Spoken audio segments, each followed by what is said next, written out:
Hi, listener. This is From Ideology to Unity. So I've had a realization. Now, first I'm going to tell you what it is, and then I'm going to tell you where I got the idea from. So the idea is it's, it's embrace your suffering. Now, I'm sure you may have come across that before, but yeah, it's more significant than it sounds because your suffering takes many forms. It can take the form of anger, fear, hatred, and other forms, right? But one form it takes, a root form of that is, of course, guilt as well. Now, what is acceptance? Acceptance is, well, you're not fighting something, you're not running away from it, you're not afraid of it. It's just you're letting it be what it is, right? You're in harmony with it in the relationship in terms of your emotions, I guess, is you're just letting it be. And you're letting yourself be about it, if that makes sense. There's no negative interaction there, right? So you're accepting it. Acceptance allows much more than mere fight or flight or freeze, those dynamics. It allows more than that because, first of all, there's a whole prefrontal cortex, I think it is, which is a part of your brain which is activated when you accept things. If you don't accept something, if you refuse to accept something, you're either in some sort of struggle with it, or you're running away from it, or you're just frozen in fear, right? Or you might even be sad about it. But either way, that's where a lot of suffering comes from. And in spirituality as well, there's this idea that there's a scale of emotions going up from all the way down to very low frequency emotions to high frequency emotions.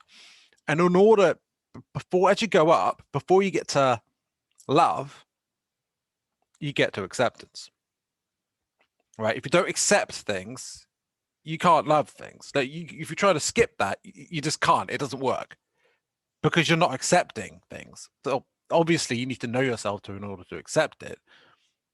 But when you identify negative emotions and suffering that you're experiencing, if you don't identify, well, first of all, if you don't know what it is, you explore to let yourself feel it and explore it to find out what it is. But suppose you identify what that negative emotion you're suffering is, then accept it, right? Embrace it, truly embrace it, right?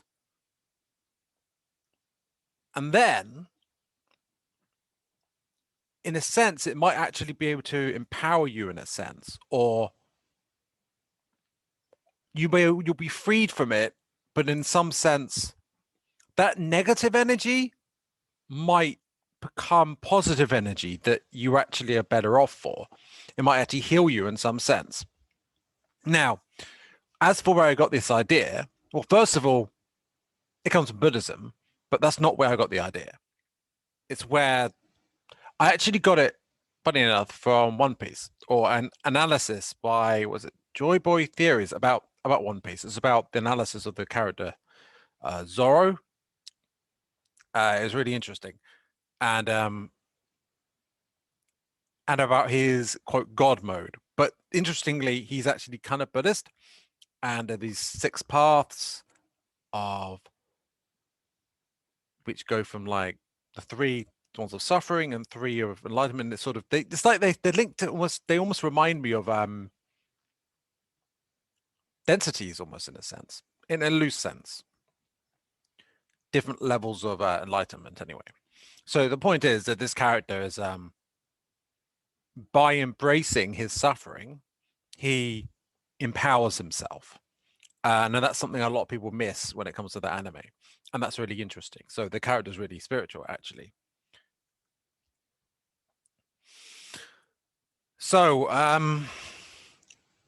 yeah, this reminds me that Yeah, and it actually cements in my mind this idea that at some point I do want to talk about spiritual and conspiracy and esoteric themes in One Piece because it's really interesting to me. Um, yeah, so that's it for now.